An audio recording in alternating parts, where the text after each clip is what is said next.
Hi hello ಎಲ್ಲರಿಗೂ ನಮಸ್ಕಾರ. Welcome to my YouTube channel ಕನ್ನಡತಿಯ ಕಥಾಸುಧೆ. ನಾನು ನಿಮ್ಮ ರೂಪ ಕನ್ನಡತೆ. ಕಥೆಗಳು ಇಷ್ಟ ಆದರೆ ಚಾನಲನ್ನು ಸಬ್ಸ್ಕ್ರೈಬ್ ಮಾಡ್ಕೊಳ್ಳಿ. ಹಾಗೆ ಕಥೆಗಳು ಇಷ್ಟ ಆದರೆ ಲೈಕ್ ಮಾಡಿ, ಕಮೆಂಟ್ ಮಾಡಿ, ನಿಮ್ಮ ಸ್ನೇಹಿತರಿಗೂ ಶೇರ್ ಮಾಡಿ. ಹೃದಯವ ಕಾದಿರಿಸು ನನಗಾಗಿ ಭಾಗ 34. ಜಾನುವನ್ನ ಮನೆಗೆ ಕರೆದುಕೊಂಡು ಬಂದಿದ್ದ ರಾಮ್ ಅವಳು ಮಲಗಿದ ನಂತರ ಯಾರಿಗೂ ಕರೆ ಮಾಡಿದ್ದ. ಹೆಲೋ ಹೇಳಿ ಸರ್ ಎಂದ ಆತಲಿಂದ. ತನ್ನವಳು ಎದ್ದೇಳಬಾರದು ಎಂದು ಅಲ್ಲಿಂದ ಏಳಲು ಹೋದಾಗ ಮತ್ತೆ ಅವನ ಕೈ ಹಿಡಿದು ರಾಮ್ ಪ್ಲೀಸ್ ನಂದು ಸಾರಿ ಆಯ್ತಾ ಎಂದು ಕನವರಿಸಿದ್ಲು ಅವಳು. ಸರ್ ಎಂದು ಮತ್ತೆ ಅತ್ತಲಿಂದ ಕೇಳಿದಾಗ 1 ಮಿನಿಟ್ ಎಂದು ಹಾಗೆ ಅವಳ ತಲೆ ಸವರುತ್ತಾ ಬ್ಲೂಟೂತ್ ಹಾಕಿಕೊಂಡು ಇನ್ನೊಂದು ಕೈಯಲ್ಲಿ ಅವಳ ತಲೆ ಸವರುತ್ತಿದ್ದ. ಹಾಂ, ನಾನು ಹೇಳಿದ್ದು ಎಲ್ಲಿಗೆ ಬಂತು? ಅವನು ಎಲ್ಲಿದ್ದಾನೆ ಅಂತ ಏನಾದರೂ ಕ್ಲೂ ಸಿಕ್ಕಿತಾ ಎಂದ ಮೆತ್ತಗೆ. ಇಲ್ಲ ಸರ್, ಅಂದು ನೀವು ಹೇಳಿದಂತೆ ಮೇಡಮ್ ಅವರನ್ನು ಮೀಟ್ ಮಾಡಿದ್ದಾರೆ. ಆಮೇಲೆ ಅವನೆಲ್ಲೂ ಕಾಣಿಸಿಲ್ಲ ಸರ್. ಆದರೆ ರೀಸೆಂಟ್ ಇನ್ಫಾರ್ಮೇಷನ್ ಪ್ರಕಾರ ಜಾನು ಮೇಡಮ್ ಅತ್ತೆ ಮಗ ರಮಣ್ ಜೊತೆ ಅವನು ಫಾರ್ಮ್ ಹೌಸಲ್ಲಿ ಒಮ್ಮೆ ಡ್ರಿಂಕ್ಸ್ ಮಾಡಿದ್ದಾರೆ ಸರ್ ಎಂದಾಗ ಮುಷ್ಟಿ ಕಟ್ಟಿದವ ಆ ರಮಣ್ ಎಲ್ಲಿದ್ದಾನೆ ಇವಾಗ ಎಂದ ಕಣ್ಣು ಸಂಕುಚಿಸಿ. ಅವನು ಇವಾಗ ಮೇಡಮ್ ಮನೇಲಿ ಇದ್ದಾನೆ ಸರ್. ಇವತ್ತು ಮೇಡಮ್ ಫಾಲೋ ಮಾಡಿಕೊಂಡು ಬಂದಿದ್ದ. ಲಾಕ್ ಮಾಡಿದ್ದೀವಿ ಎಂದ ನಗುತ್ತಾ. ಓಕೆ, ಅವನನ್ನು ಹಾಗೆ ಲಾಕ್ ಮಾಡಿ ಇಟ್ಕೊಳ್ಳಿ, ನಾನು ಬರ್ತೀನಿ. ಮತ್ತೆ ಅವನಿಗೆ ಒಂದು ಹನಿ ನೀರು ಕೊಡಬೇಡಿ ಎಂದು ಕರೆ ತುಂಡರಿಸಿದವನ ಮೊಗದಲ್ಲಿ ಕೋಪ ತಾಂಡವ ಆಡುತ್ತಿತ್ತು. ಇಲ್ಲ, ಇನ್ನೂ ಮತ್ತೆ ತಪ್ಪು ಮಾಡೋದಿಲ್ಲ. ಜೀವಕ್ಕೆ ಜೀವ ಕೊಡ್ತಿದ್ದ ಇಬ್ಬರು ಪ್ರೇಮಿಗಳ ದೂರ ಮಾಡಿದ ನೀನು ಈ ಭೂಮಿ ಮೇಲೆ ಇರೋದಕ್ಕೆ ನಿನಗೆ ಹಕ್ಕಿಲ್ಲ. ನೋಡ್ತಿರು ನಿನ್ನ ಹೇಗೆ ಹಿಂಸೆ ಕೊಟ್ಟು ಸಾಯಿಸ್ತೀನಿ ಅಂತ ಎಂದು ಕೋಪದಿಂದ ಫೋನ್ ಎಸೆದ ಬೆಡ್ ಮೇಲೆ. ಅಣ್ಣ, ನೀನು ಅವರ ಕಡೆಗೆ, ಎಲ್ಲರೂ ಅವರಿಗೆ ಸಪೋರ್ಟ್. ನಾನು ಮಾಡಿದ ತಪ್ಪಾ ಎಂದು ತಾನೇ ಮಾತಾಡುತ್ತಾ ಮತ್ತೆ ಮಗ್ಗಲು ಬದಲಿಸಿದ್ದು ಜಾನು. ಜಾನು ನೋಡಿಲಿ, ನಾನು ಇಲ್ಲೇ ಇದ್ದೀನಿ ಕಣೋ, ಸುಮ್ಮನೆ ಮಲಗು ಎಂದ ಅವಳ ತಲೆ ನೇವರಿಸಿ. ಅದೇನು ಅರ್ಥವಾಗಿತ್ತೋ ಅವಳಿಗೆ. ಯಾವಾಗಲೂ ಹೀಗೆ ಹೇಳ್ತೀರಾ. ರಾತ್ರಿ ಮಲಗಿದಾಗ ಬಂದು ನಾನು ಇಲ್ಲೇ ಇದ್ದೀನಿ ಜಾನು, ಸುಮ್ಮನೆ ಮಲ್ಕೊಮಾ ಅಂತೀರ. ಬೆಳಗ್ಗೆ ನೋಡಿದ್ರೆ ನೀವಿರೋದೇ ಇಲ್ಲ. ಅದಕ್ಕೆ ನನಗೆ ಹುಚ್ಚು ಹಿಡಿದಿರೋದು, ಹುಚ್ಚಿ ನಾನು ಎಂದು ಅವನ ಕೈ ಹಿಡಿದು ಮತ್ತಷ್ಟು ಎದೆಗೆ ಒತ್ತಿಕೊಂಡ್ಳು. ಪ್ರತಿ ಕ್ಷಣ ನನ್ನ ನೆನಪಲ್ಲೇ ಇದ್ದಾಳೆ.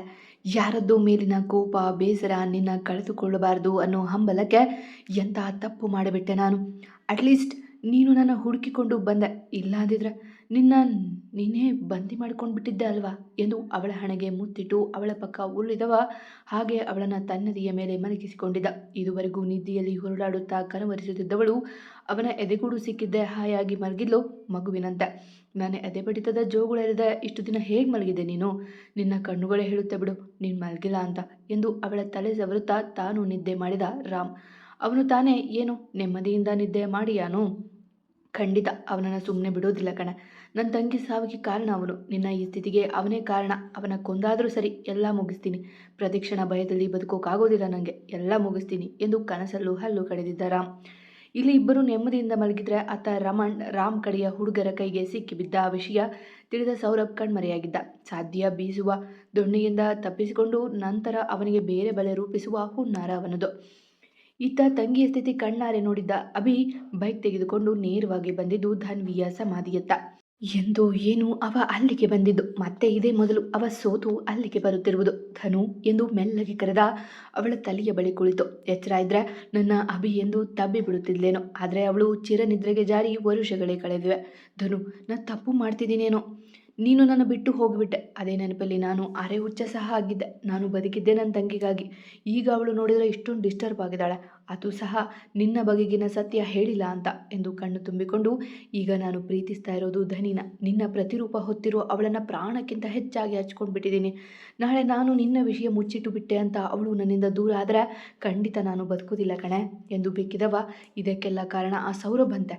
ನನ್ನ ಜೀವನ ಹಾಳಾದರೂ ಪರವಾಗಿಲ್ಲ, ನನ್ನ ತಂಗಿ ಜೀವನ ಚೆನ್ನಾಗಿರಬೇಕು. ಹೌದು, ಇದಕ್ಕೆ ನಾನು ಏನು ಬೇಕಾದರೂ ಮಾಡ್ತೀನಿ. ಆ ಸೌರಭ್ ಯಾರು, ಎಲ್ಲಿದ್ದಾನೆ ಅಂತ ತಿಳಿದುಕೊಂಡು ಅವನ ಕತ್ತರಿಸಿ ಬಿಡ್ತೀನಿ. ನಿನ್ನ ಸಾವಿಗೆ ಕಾರಣ ಆಗಿರೋವನನ್ನು ಯಾವ ಕಾರಣಕ್ಕೂ ಬಿಡೋದಿಲ್ಲ ಧನು, ಬಿಡೋದಿಲ್ಲ. ನಾನೆಂತ ದಡ್ಡ ನೋಡಿ, ಯಾವುದೋ ಲಾರಿ ಬಂದು ನಿನ್ನ ಗುದ್ದಿ ಬಿಡ್ತು, ನಿನ್ನ ಉಳಿಸಿಕೊಳ್ಳೋಕ್ಕಾಗಲಿಲ್ಲ ಅಂತ ಕುಡಿದು ಹುಚ್ಚಾಗಿದ್ದೆ. ಆದರೆ ಆ ಲಾರಿ ಬಂದದ್ದು ಯಾಕೆ ಅಂತ ತಿಳಿದುಕೊಳ್ಳೇ ಇಲ್ಲ.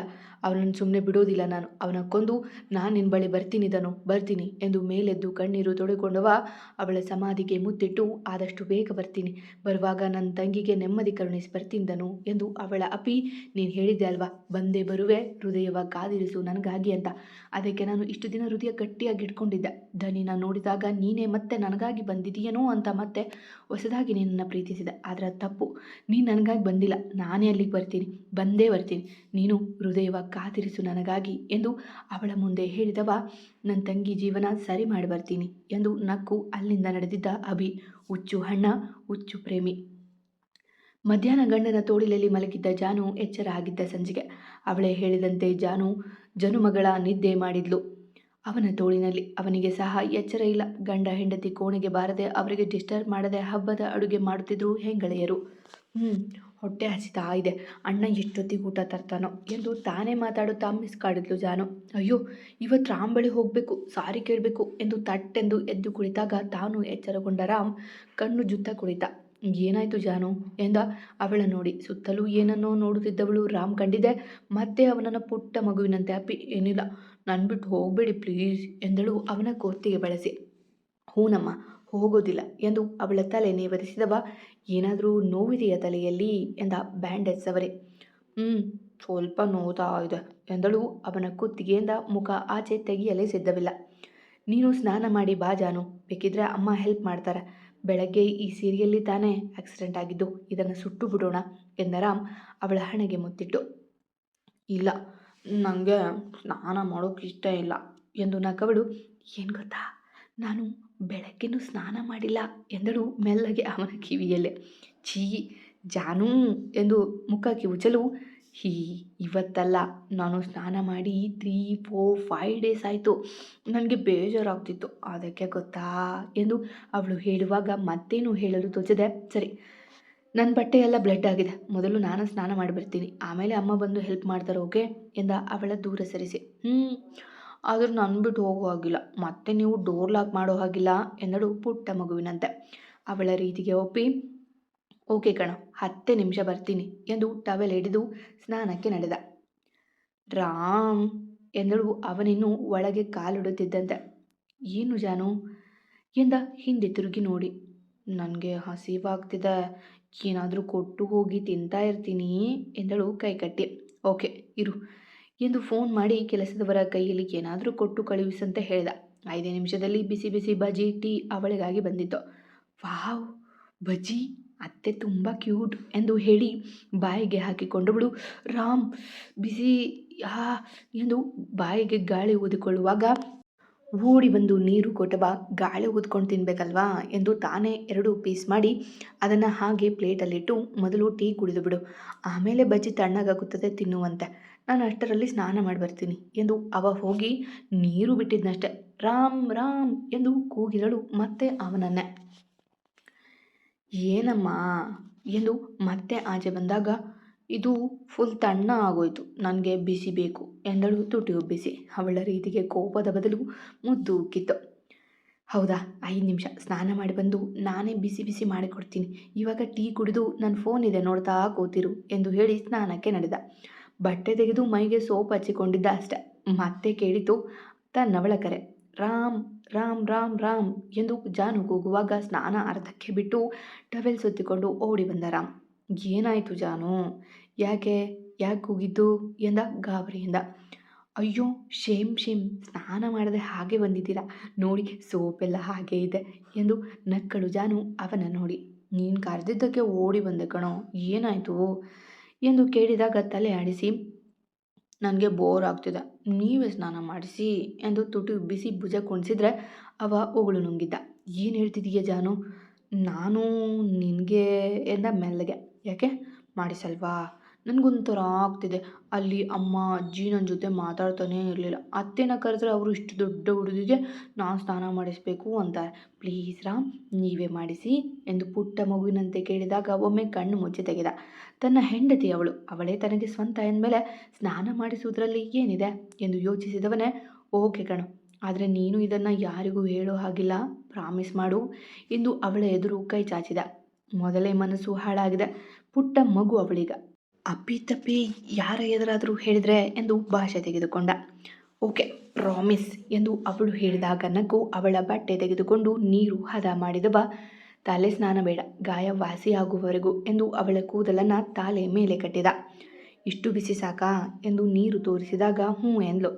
ಬಟ್ಟೆ ತೆಗಿತೀನಿರು ಎಂದು ಅವನು ಇನ್ನೇನು ಅವಳ ಸೀರೆಗೆ ಕೈ ಹಾಕಬೇಕು. ಛೀ ರಾಮ್, ನಾಚಿಕೆ ಆಗೋದಿಲ್ಲ ನಿಮಗೆ ಎಂದು ಅವನ ಮೂತಿಗೆ ಮಿತಿಬಿದು, ನಾನು ಇಷ್ಟು ದೊಡ್ಡವಳು, ಹೋಗಿ ಆಚೆಗೆ ಎಂದು ಅವನನ್ನೇ ಆಚೆ ಕಳುಹಿಸಿ ನಕ್ಕಳು ಜಾನು. ರಾಮ್, ನನ್ನ ಮೇಲೆ ಬೇಜಾರಿಲ್ಲ ಅಲ್ವಾ ಎಂದು ತಲೆ ಅಷ್ಟೇ ಆಚೆ ಹಾಕಿ ಕೇಳಿದಾಗ ನಕ್ಕು, ಇಲ್ಲಮ್ಮ, ಬೇಗ ಸ್ನಾನ ಮಾಡಿ ಬಾ, ನಾನು ಮಾಡಬೇಕು ಎಂದು ಹಾಗೆ ಕುಳಿತಾಗ ಅವಳು ಒಳಗೆ ನಡೆದರೆ ಅವನ ಫೋನ್ ರಿಂಗ್ ಆಯಿತು. ಹೇಳು ಸೌರಭ್, ಯಾವ ಬಿಲ್ಲದಲ್ಲಿ ಅಡಗಿದ್ದೀಯಾ ಎಂದ ರಾಮ್ ವ್ಯಂಗ್ಯವಾಗಿ. ಅಪರಿಚಿತ ಸಂಖ್ಯೆ ಅಂದರೆ ಅವನೇ ಎಂದು ತಿಳಿದ ಅವ. ಗುಡ್ ರಾಮ್, ಯಾವ ಬಿಲೆ ಅಲ್ಲ, ಗುಹೆಯನ್ನು. ನಾನು ಹುಲಿ ಕಣೋ. ಅದು ಇರಲಿ, ನಾನೇನೋ ನ್ಯೂಸ್ ಕೇಳಿದೆ, ನಿನ್ನ ಹೆಂಡತಿ ಉಚ್ಚೆ ಹಾಕಿದ್ದಾಳಂತೆ, ಹೌದಾ ಎಂದು ಅವ ಹೇಳುತ್ತಿದ್ದಂತೆ ಸೌರಭ್ ಎಂದು ಅರಚಿದ್ದ ರಾಮ್ ಕೋಪದಿಂದ. ಅವನ ಧನಿಗೆ ಬೆಚ್ಚಿ ರಾಮ್ ಎಂದು ಕೂಗಿಕೊಂಡಳು ಜಾನು. ತಕ್ಷಣ ಫೋನ್ ಕರೆ ತುಂಡರಿಸಿ ಓಡಿದ್ದವಳೆಗೆ. ಅವನು ಬಂದಾಗ ಮುದುಡಿ ಮೂಲೆಯಲ್ಲಿ ಕುಳಿತಿದ್ಲು ಜಾನು. ಅವಳ ಕೈಕಾಲು ನಡುಗುತ್ತಿದ್ವು. ತಕ್ಷಣ ಅಲ್ಲೇ ಇದ್ದ ಟವೆಲ್ ಹಿಡಿದು ಅವಳ ಬಳಿ ಓಡಿ ಬಂದವ. ಯಾಕೆ ಜಾನು, ಇಷ್ಟೊಂದು ಹೆದರಿದೀಯಾ, ಏನಾಯಿತು ಎಂದ ರಾಮ್ ಅವಳಿಗೆ ಟವೆಲ್ ಸುತ್ತಿ. ಅವನನ್ನೇ ಭಯದಿಂದ ಅಪ್ಪಿದ ಜಾನು. ನೀವು ನೀವು ಜೋರಾಗಿ ಕೂಗಿದ್ರೆ ನನಗೆ ಭಯ ಆಯಿತು.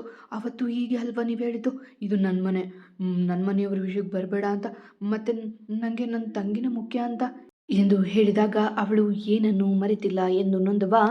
ಅವತ್ತು ನಿನ್ನ ಮೇಲೆ ಕೋಪ ಇತ್ತು ಗೊತ್ತಾ, ಇವತ್ತು ನಿನ್ನ ಮೇಲೆ ತುಂಬ ಪ್ರೀತಿ ಇದೆ, ಇನ್ಯಾವತ್ತು ನಿನಗೆ ಗದರಲ್ಲ ಆಯಿತಾ ಎಂದು ಪ್ರೀತಿಯಿಂದ ಅವಳ ಹಣೆಗೆ ಮುತ್ತಿಟ್ಟ. ನೀವು ನೀವು ಯಾರಿಗೆ ಬೈತಿದ್ರಿ, ಅದು ಅದು ಸೌರಭ್ ಅಂತ ಹೇಳ್ತಿದ್ರಿ, ಅವ್ನು ಮತ್ತೆ ಬಂದಿದ್ದಾನಾ ಎಂದಳು ಹೆದರುತ್ತಲೆ. ಇಲ್ಲಮ್ಮ, ಸೌರಭ್ ಅಂದರೆ ನನ್ನ ಕಂಪ್ನಿ ಹೊಸ ಮ್ಯಾನೇಜರ್, ಅವನಿಗೆ ಸರಿಯಾಗಿ ಕೆಲಸ ಬರೋದಿಲ್ಲ, ಅದಕ್ಕೆ ಬೈತಾ ಇದ್ದೆ. ನೋಡಿವಾಗ ಅದೆಲ್ಲ ನೆನಪು ಮಾಡ್ಕೋಬೇಡ, ನಾವು ಹೊರಗೆ ಸುತ್ತಾಡಿ ಬರೋಣ, ಬೇಗ ಸ್ನಾನ ಮಾಡು ಎಂದ ಅವಳನ್ನು ಬಿಟ್ಟು ದೂರ ಸರಿದು. ರಾಮ್, ನೀವೇ ಸ್ನಾನ ಮಾಡಿಸಿ ನನಗೆ ಎಂದು ಪುಟ್ಟ ಮಗುವಿನಂತೆ ಕೇಳಿದಾಗ ಅವಳ ರೀತಿಗೆ ಉಗುಳು ನುಂಗಿದ್ರು. ಸರಿ ಕೂತ್ಕೋ ಎಂದು ಅವಳನ್ನು ಸರಿಯಾಗಿ ಕೂರಿಸಿ ಮೈ ಮೇಲೆ ಬಿಸಿ ಬಿಸಿ ನೀರು ಹಾಕಿದ. ರಾಮ್, ಬಿಸಿ ಇದೆ, ಸ್ವಲ್ಪ ತಣ್ಣೀರು ಹಾಕಿ ಎಂದು ಹೇಳಿದಾಗ ನಕ್ಕು ತಣ್ಣೀರು ಬೆರೆಸಿ ಮಗುವಿನಂತೆ ನಾಜೂಕಾಗಿಯೇ ಸ್ನಾನ ಮಾಡಿಸಿದ ಅವಳಿಗೆ. ನಡುವೆ ಇವಳು ಅವನ ಮೇಲೆ ನೀರು ಹಾಕುತ್ತಿದ್ಲು. ರಾಮ್, ನೀವು ಒದ್ದೆ ಆಗಿದ್ದೀರಾ, ನಾನು ಸ್ನಾನ ಮಾಡಿಸ್ಲಾ ಎಂದು ಕೇಳಿದಾಗ ತಲೆ ಅಡ್ಡಾಡಿಸಿ, ಆವಾಗಲೇ ಅರ್ಧ ಜೀವ ಬಾಯಿಗೆ ಬಂದಿದೆ, ಇನ್ನು ಮುಗೀತು ಕತೆ ಎಂದು ಮನದಲ್ಲೇ ಹೇಳಿಕೊಂಡು, ಬೇಡ ಕಣೋ, ಇಬ್ಬರು ಆಚೆ ಹೋಗೋದಿಲ್ಲ, ಟೈಮ್ ಆಗುತ್ತೆ, ಸೊ ನಾವು ಬೇಗ ಹೋಗೋಣ ಬಾ ಎಂದು ತಾನೇ ಆಚೆ ಕರೆದುಕೊಂಡು ಬಂದು ಸೀರೆ ಉಡಿಸಿದ್ದ. ತನ್ನವಳ ಅಂದ ನೋಡಿ ಅದೆಷ್ಟೇ ಆಸೆ ಆದರೂ ಕಷ್ಟಪಟ್ಟು ಮನದಲ್ಲೇ ತನ್ನನ್ನು ತಾನು ನಿಯಂತ್ರಿಸಿಕೊಂಡಿದ್ದ ರಾಮ್. ವಾರಗಳ ವಿರಹ ತಣಿಸುವ ಆಸೆ ಇದ್ದರೂ ತನ್ನವಳಿಗೆ ಎಲ್ಲಿ ನೋವಾಗುತ್ತದೆಯೋ, ಮೊದಲೇ ಅವಳ ಮನಸ್ಸು ಸರಿಯಿಲ್ಲ ಎಂದು ತನ್ನನ್ನೇ ತಾನು ಸಂಭಾಳಿಸಿಕೊಂಡು ಅವಳ ತಯಾರಿ ಮಾಡಿದ್ದ. ಜಾನು, ತಲೆಗೆ ಕೊಂಬು ಹಾಕೋದು ಬೇಡ, ಗಾಯ ಆಗಿದೆ ಅಲ್ವಾ, ಸೊ ಹಾಗೆ ಇರಲಿ ಎಂದಾಗ ತಲೆ ಆಡಿಸಿದವಳು. ರಾಮ್, ನನಗೆ ಒಂದು ಡೌಟ್ ಎಂದಳು ಕೆನ್ನೆ ಮೇಲೆ ಬೆರಳು ಇಟ್ಟು. ಹೇಳಿ ರಾಣಿ, ಏನದು ಎಂದ ನಾಟಕೀಯವಾಗಿ ಮಾತನಾಡುತ್ತಾ ತನ್ನ ಬಟ್ಟೆ ತೊಡುತ್ತಾ ಅವಳತ್ತ ನೋಡಿದ. ರಾಮ್, ನೀವು ನನಗೆ ಮುದ್ದು ಕೊಟ್ಟಿರಿ ಅಲ್ವಾ ಎಂದಳು ಕೆನ್ನೆ ಮೇಲೆ ಕೈ ಇಟ್ಟು. ಹೌದು, ನಾನು ನಿನ್ನ ಗಂಡ ಅಲ್ವೇನಮ್ಮ ಎಂದ ಪ್ಯಾಂಟ್ ಹಾಕಿಕೊಂಡು. ಮತ್ತೆ ನಾನು ನಿಮಗೆ ಕೊಡಬೇಕಲ್ವಾ ಎಂದು ಕೇಳಿದಾಗ ಜೋರಾಗಿ ನಕ್ಕು ಅವಳ ಬಳಿ ಬಂದು ಕುಳಿತು, ಎಷ್ಟು ಬೇಕಾದರೂ ಕೊಡು ಎಂದು ಕೆನ್ನೆ ಚಾಚಿದ. 1, 2, 3 ಎಂದು ಎಣಿಸುತ್ತಾ ಅವನ ಮೊಗದ ತುಂಬ ಮುತ್ತಿನ ಮಳೆ ಸುರಿಸಿದ್ಲು. ಅವನು ಕಾಡುವ ಬಯಕೆಯ ಹಾಗೆ ತಡೆದು ಮಗುವಿನಂತವಳ ಸಂಭಾಳಿಸುತ್ತಿದ್ದ. ಸಾಕಾಯ್ತು ನನಗೆ ಎಂದು ನಕ್ಕು ಅವನ ಕೆನ್ನೆ ಮೇಲೆ ಕಚ್ಚಿಬಿಟ್ಟಳು. ಅಬ್ಬಾ ಜಾನು, ನೋವಾಯಿತು ಎಂದು ಕನ್ನಡಿಯಲ್ಲಿ ನೋಡಿಕೊಂಡ. ಸ್ವಲ್ಪ ಹಲ್ಲು ಮೂಡಿದ್ವು.